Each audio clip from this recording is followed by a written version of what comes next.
Hello, guys. Welcome to another exciting episode of Amia Meets. And today we have the legendary. I mean, when he started, he was like 16, right? Like 10, 11. Hey, Akwangu Wenyache. So we have in the studio Tick, formerly known as Tic Tac, and I'm sure most of you have already read a lot of the things that he's doing. I think it's important that when you get to a certain stage, you have a certain voice, you do some advocacy, and I've realized that a lot of the few recent publicity around you has been around advocacy. So let's talk about the Tick Dream project. What is it about? Well, basically, the Tick Dream project is about a dream I had, and the dream was direct, and the dream was like, help rape people. A lot of people who have been victimized out of rape, and they need support. I mean, most people, we know the economic situation in our country, and most people fall victim and do not have support from anyone. And when that happens, people normally have a situation whereby, they can't even afford for their medical bills. Because when you're being raped, to go for the medicals, you have to pay for it. It's not free. And sometimes they do not even have that opportunity to do that. And, it delays the process, and that really causes a lot of problems. Some do have massive or serious infections that do cause a lot of situation, to the extent that, if you're a female, it's possible they may take out your womb. And even by doing that, you need to go through operation. And that also costs, you also need money for that. And so there are others who also go through some sort of mental tremor, and they need counseling. And that counseling, of course, you need money for that. And there are also people who, after they've been raped, find it very difficult to, integrate back into society. So when I had the dream, I was like, why? Why should I do this? And so I sat back and started thinking about the whole rape thing. And so I found out that, wow, I mean, I think that should be the reason. And in the dream, it was like I was having a chat, and the chat was like, look, if you say people should donate 2 cedi, 2 cedi each, and you have about 20,000 people donating 2 cedi, it's affordable. Everybody can just say, oh, as for 2 cedi, let me donate. Once it's going to help somebody, but if you put them together and you come up with a campaign, this can be a lot of money. That can help a lot of people, Sure. and put back the smiles that they need. And so it touched my heart. The next morning I was speaking to my partner, and I called my people, Edem, and all of that. And I said, this is the dream I've had, and it's difficult, especially in our setup, in Ghana, coming to announce, to say that, people should pay 2 cedi. Some may think, wow, 2 cedi there. And, and my brand and the positioning and everything, it was difficult. But in the end, we said to ourselves, look, you sometimes have a dream, which gives you like a song. Some people say lotto number, and they forward it. They go and do the lottery, and they win. Some also, like a musician, you may have a dream and you have a song, and you go and record the song, and it becomes helpful. So same way, we're like, okay, for the first time, this is something really good. I mean, if it is not even a dream, it's a good cause. So once it's a dream, why don't we pursue it and see where it leads us, since you're also passionate about it. And so that's how we put together the Tick Dream. And that is why I stated, Tick Dream project. So people know that it started off a dream. Right. You talk about it being a dream, and I think you also hinted as to how it works. But can you give us the mechanisms? How do people get to support, etc.? Well, I mean, as for support, people can write us a check. People can call us and give us direct cash. But the idea was for people to have, comfortability. Now there's mobile money, there's Momo everywhere. So we decided to put up a number that bears a name of my name, and so that once you send the money, it's coming directly to me, because it's my project. And so the number we put out was for people to send Momo, 2 cedis Momo, to that number. So you can send. What's the number again? The number is 0244 372322. Okay. 0244 372322. So you can donate, send Right. You can as send little that as 2 cedis. as little as 2 cedis. I mean, that is the mark. That is the calling. That is what was being discussed in the dream. So I did not want to distort it, or treat it. I just wanted to make sure it's 2 cedis. And so if you have more, fine, but then it's 2 cedis. Great. Have you also identified people in your life that perhaps, because before you have such a dream, I think there must be some sort of connection to Right. you. So have you had any people in your life that have gone through this process of abuse? Yeah. I mean, when I was a little kid, we used to hear rape. Oh, and sometimes friends used to come about and they say, oh, Charlie, this girl, Charlie, if you make two no, we make go do gala. And sometimes we took it for granted, But we also heard in different situations whereby, they will say, oh, Mr. A's house, the man go rape, the girl we did there, they help him and things. And we all thought, hey, this might be hard guy. We never thought like it was really, like against the law. So growing up, I have always known about rape, but I never took it to be, in that context where it is a crime to rape somebody or sleep with somebody against their will and all of that. But in recent times, like I was saying, there was a situation whereby a girl was raped, gang raped. And yes, she lost her womb through the rape after she was raped. And she has so many infections and, and at a point, they said to her that they need to take out her womb. And for me, when I heard about that, I broke down. Because if you're a young woman and imagine you have not given birth before and you've been gang raped and they have to take out your womb, how would you feel? Because it's not that you cannot give birth yourself, but it's out of a situation you've had, that needs to happen to you. That is really deep, And then there's another instance where somebody has been raped, and because of the rape, she's gone mad. She's had mental, difficulties, and she's mad. She's really, literally mad. And until I started this project, a lot of people have sent, their stories to me. And there's one story I had in 3 days ago.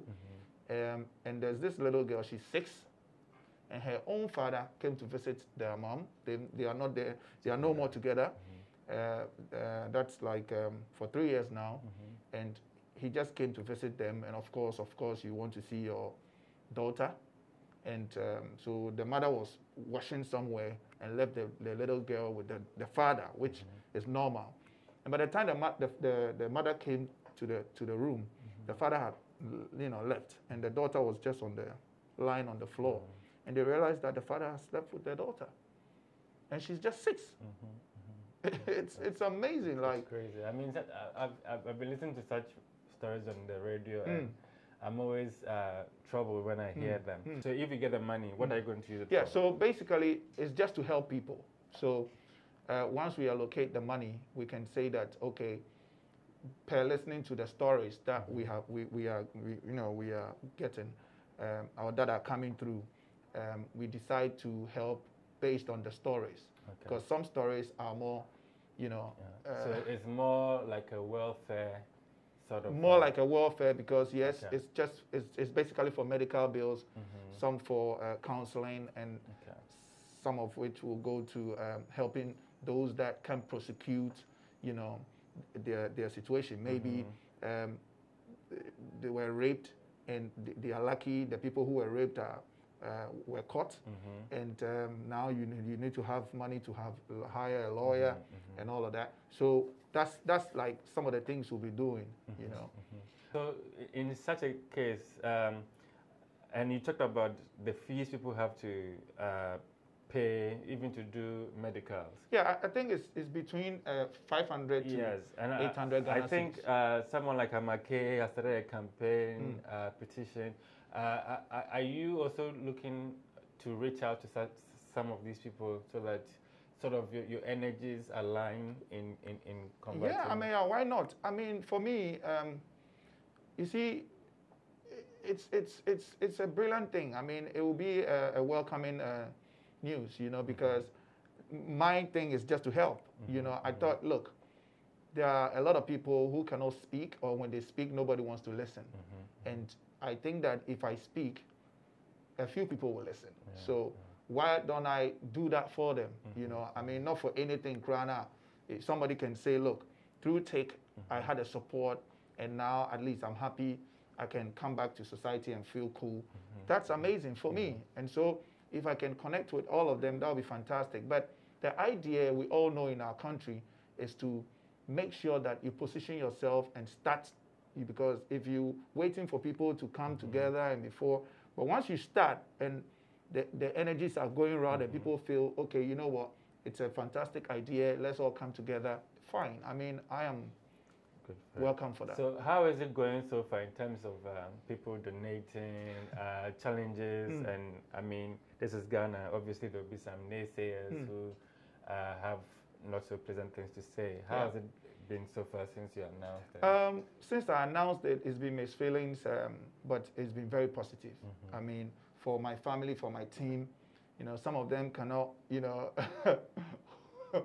some of them cannot stand some of the comments that have been passed because they believe that if people really, really know what they're saying, they should see examine my career and see how far I've brought it. And I won't just get up one day and want to do a thing like that. And they should have seen the positive side of it. But that's human, like you said. So yes, but the good thing is that the first day, it started just like a message. I put it on my status, and straight away, one of my friends donated 20 Ghana cedi. And he called me and said, this is a good thing. And I said, look, I just shared the message. It's just a message. I did it on Sunday. You know, it was just a message because I had a dream, you know, at dawn Saturday. So it was on Sunday, I decided, look, let me just share my dream. And when I shared it, and somebody just sent 20 Ghana cedi, and he called, and he said, take Kofi Frifa, I think this is good. I send it 20. You asked for 2 cedi, but I send it 20. I posted that same video, and I had comments from my wife's aunt in the US, and everybody were like, it was positive. So I think there are people who see the importance of it, and of course, like you said, there will be those who don't. You also have the Mama Grace Foundation. Right. What is that about? Well, basically, I have an EP, and it's Mama Grace EP. The EP is dedicated to my beautiful mother. And the idea basically is to do some of the things that my mom had always wanted to do. And my mom is somebody who likes to help people. You know, even when she cooks fufu when we're young or kids, she wants to give everybody some of the fufu. You know, and if she cooks rice, everybody comes to eat from our house, you know. So, and if you bring a situation, she always wants to try and help you. So I decided to put up the EP in honor of her, and going forward, also launched the Mama Grace Foundation to help people. And so, yes, the Mama Grace Foundation is connected to, you know, the TIC Dream. But the TIC Dream project is, because it's a dream, I did not want to entangle both, you know, but of course it's also humanitarian, so that's what it is. But yes, that's what it's about, the Mama Grace Foundation, because it started from an EP, which features Kelvin Boy, Adina, Awu from Cameroon, and Zil and all of that, where we have Goro, you know. In terms of music, I mean, there's a lot going on. And you also must fit in. So how do you see yourself? Well, at the moment, I just see myself as an iconic musician who needs to find its own grounds, occupy what I occupy, and make sure I add a bit to it. So for me, it's about growing. And most people will say, what are you going to grow again? You know, but once you're in a profession and you establish yourself, you just have to maintain. So in doing that, I think I have to hold the fort and try to make sure that my fans and the things I do really fits the brand, just to sustain what I do and keep it floating and just moving. And you never know. Some people may like artists of my caliber, the magnitude that I carry, and that's what I'm hoping that people who are looking out for artists like that will be looking out and will be checking us out. Because there's always a thing that people are looking for fresh talent. It's always the thing. But then if you have a certain magnitude and people want that, they want to use that, then you have to be floating enough or be visible enough for you to be. Right. Yeah. So I remember you came back very strong with collaborations from Kwame Eugene, Kiddy, and it shows like staying power and also the ability to reinvent yourself, because everywhere else in the world there are artists that have had a long span, but in Ghana sometimes they just want you hot, and then they think you've fallen off. And so for you to consistently have been around and still have presence, I would want to say kudos to you. Right. And let's go back again to music and advocacy. I don't know if you are doing anything very specific in terms of music for this project. Are you recording? Yes. I'm a musician, so yes, I'll put out a song for the advocacy, stuff. But the most important thing for me was to try and raise the money, and then as we go along, we will do the advocacy, because it comes it goes side by side. But sometimes if you try to concentrate too much on just the advocacy and all of that, you miss out what you really want to do, and that is raising funds. And sometimes raising funds is not just by making noise, but by using the right mechanism to touch the right hearts, to be able to reach out, for people to reach out to what you're doing. And that's what I'm trying to do. I mean, out from nowhere, everybody saw me on the screen for the first time asking people to donate, and I'm sure some people were like, hold on, wait a minute, is that take? Somebody wrote on a comment that I don't want you to say that. And I realized that one went quite viral. I saw it on Twitter. And I was glad, I was very glad. I was happy. I called Edem. I said, Edem, I'm so happy this guy said this, because we've done all the positive stuff and they have not posted it, and he said this, and I saw those called celebrities posting and everybody, and I'm like, wow. So have they not seen the real stuff for them to post as well? So that shows you that the new bad is good. Yeah, I mean, it's true. In social media times, right, the new bad is good. Sometimes they do bad thinking it's cool. So yeah, it's true. So what would you describe as success for this project, and then also Mama Grace? What I would describe as success is when I've been able to touch a lot of lives that I can count, and when many have been touched that I cannot count. That would be fantastic. So for me, that's what I will call success with this. For Mama Grace, I think it's a success already, success story already, because it's out. And, the Corona thing came to hit it a little bit, because we had a 360 degrees distribution outlet with Ziki Media. And we have massive support with Ziki Media, trying to, outline my network and make sure that everything is synchronized properly, where I can receive right royalties and everything. I can be more visible online and everything. So everything started well, and this Corona, so it kind of, kept everything at bay a little bit. But and I feel it's just part of life. And going forward, we are just about dropping another video of the EP that features Article 1, and that is Dito. And after that, there's another video. We're dropping like 5 videos, and after 5 videos, we're going to move on. I have a single coming up, myself, Achiame Kwame, and Kwame Eugene. So you heard it here first. And that is amazing. I mean, it's been a long time since I did something with Kwame. And of course, that is a song that people should watch out for. Yes. So there's more to come. Fantastic. Talking about music. Great. And we can only wish you all the very best. As usual, we'll be here to support the dream, whether it's music, whether it's advocacy, whatever it be. So you can always fall on us, and we'll be glad to oblige. Thank you for coming through. Thank you so much. All the best. Please remember to send at least 2 CDs to the number 0244 372322. 0244 372322. And remember, stop rape now, because it's bad. Exactly.